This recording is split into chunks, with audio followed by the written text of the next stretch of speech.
علم حدیث میں یہ چیز بھی مانی جاتی ہے کہ ضعیف یا جھوٹی حدیث کی ایک نشانی یہ بھی ہوتی ہے کہ وہ حضرت معاویہ کے حق میں ہوتی ہے رضی اللہ تعالیٰ عنہ۔ آپ اندازہ کریں، اس وقت ہمارے کورس کی کتاب میں بھی پڑھائی جا رہی ہیں، پی ایچ ڈی لیول کے اوپر بھی۔ خلیل الرحمان چشتی صاحب ایک اہل حدیث عالم ہیں، چشتی وہ اس لیے کہ وہ نسلن تھے،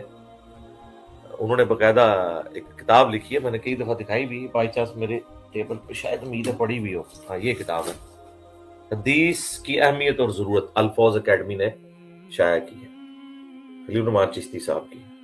اور یہ وہ کتاب ہے جو شیخ زبیر صاحب اتنی پسند کرتے تھے کہ کمال کام کیا، اس میں بھی انہوں نے باقاعدہ لکھا ہے۔ جھوٹ بولنے میں اگر کسی نے پی ایچ ڈی کرنی ہو تو اس کے لیے پلانٹ ارتھ پر شاید سب سے بہترین جگہ جہلم اکیڈمی ہوگی۔ مرزے نے پورے اعتماد کے ساتھ کتاب ہاتھ میں لے کر کتنا بڑا جھوٹ بولا ہے، نعوذ باللہ۔ مرزے نے کہا کہ خلیل الرحمان چشتی صاحب کی اس کتاب میں یہ بات لکھی ہے کہ حدیث کے جھوٹا ہونے کی ایک نشانی یہ بھی ہے کہ وہ سیدنا معاویہ رضی اللہ تعالیٰ عنہ کے حق میں ہو، ان کی فضیلت میں ہو۔ یعنی بقول مرزے کے اس کتاب کے اندر ایک یہ نشانی لکھی ہے اور اصول لکھا ہے کہ جو حدیث سیدنا معاویہ رضی اللہ عنہ کی فضیلت میں ہوگی، ان کے حق میں ہوگی، یہ اس بات کی علامت ہے کہ وہ حدیث جھوٹی ہے، حالانکہ اس کتاب کے اندر اس طرح کی کوئی بات بھی نہیں لکھی۔ ہاں، البتہ موضوع احادیث والے حصے میں یہ عنوان موجود ہے کہ حضرت معاویہ رضی اللہ تعالیٰ عنہ کی منقبت میں جھوٹی احادیث۔ اس عنوان کا مقصد ان کا یہ تھا کہ سیدنا معاویہ رضی اللہ عنہ کی فضیلت میں بھی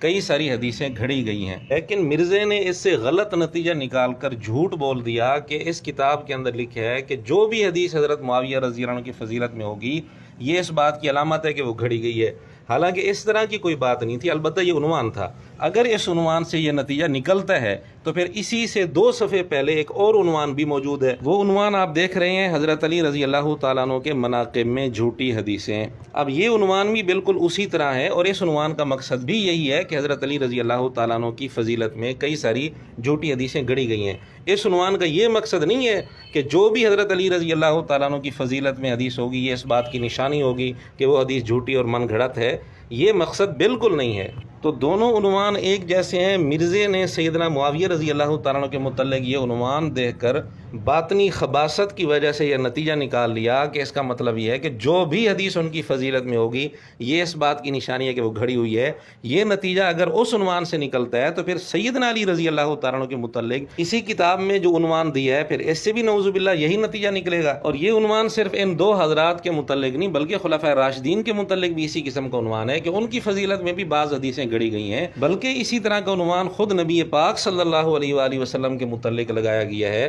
کہ حضور علیہ الصلوۃ والسلام کی فضیلت اور منقبت میں مبالغہ پیدا کرنے کے لیے بھی حدیثیں گھڑی گئی ہیں۔ تو اس کا کیا مطلب ہوگا کہ جو بھی حدیث حضور علیہ السلام کی فضیلت میں ہوگی یہ اس بات کی نشانی ہے کہ وہ گھڑی ہوئی ہے، نعوذ باللہ نعوذ باللہ۔ اب یا تو مرزے نے جان بوجھ کر اتنا بڑا جھوٹ بولا ہے بغض میں آ کر، یا مرزا اتنا بڑا احمق ہے کہ اس کو ایک موٹی سی بات بھی سمجھ نہ آئی، بلکہ اسی کتاب سے ہم مرزے کے منہ پر ایک زوردار تھپڑ رسید کرتے ہیں۔ مرزا تو بہت بڑا ڈھیٹ ہے، شاید اس پر اثر نہ ہو لیکن دوسرے لوگوں کو فائدہ ہوگا۔ حضرت معاویہ رضی اللہ عنہ کے متعلق جو عنوان تھا اسی عنوان کے اگلے صفحے پر خلیل الرحمان چشتی صاحب نے تنبیہ کا چھوٹا سا عنوان دیا اور لکھا کہ ان چند جھوٹی روایات سے یہ نہ سمجھ لیا جائے کہ دیگر صحیح اور حسن روایات میں خلفائے راشدین، حضرت معاویہ رضی اللہ عنہ اور دیگر صحابہ رضی اللہ عنہم کے بارے میں جو مناقب بیان کیے گئے ہیں وہ غلط ہیں۔ مرزا جی، آپ کے اندر تھوڑی سی اگر شرم ہے تو ڈوب کر مر جانا چاہیے۔ جس کتاب پر مرزا اتنا بڑا جھوٹ بول رہا ہے کہ اس کے اندر یہ اصول لکھا ہے کہ جو حدیث حضرت معاویہ کی فضیلت میں ہوگی یہ اس بات کی نشانی ہے کہ وہ جھوٹی ہے، اسی کتاب کے اندر لکھا ہوا ہے کہ سیدنا معاویہ رضی اللہ عنہ کی فضیلت میں صحیح اور حسن حدیثیں بھی موجود ہیں، ان کا انکار نہیں کیا جا سکتا۔ تو اب ہم کیوں نہ کہیں کہ جھوٹوں پر خدا کی لعنت ہو، اور مرزے نے اسی طرح کا جھوٹ ابن جوزی رحمۃ اللہ علیہ پر بھی بول رکھا ہے۔ اچھا، مزے کی بات میں آپ کو بتاؤں، آج سے آلموسٹ 800 سال پہلے امام ابن جوزی گزرے ہیں رحمہ اللہ تعالی، المتوفا 597 ہجری۔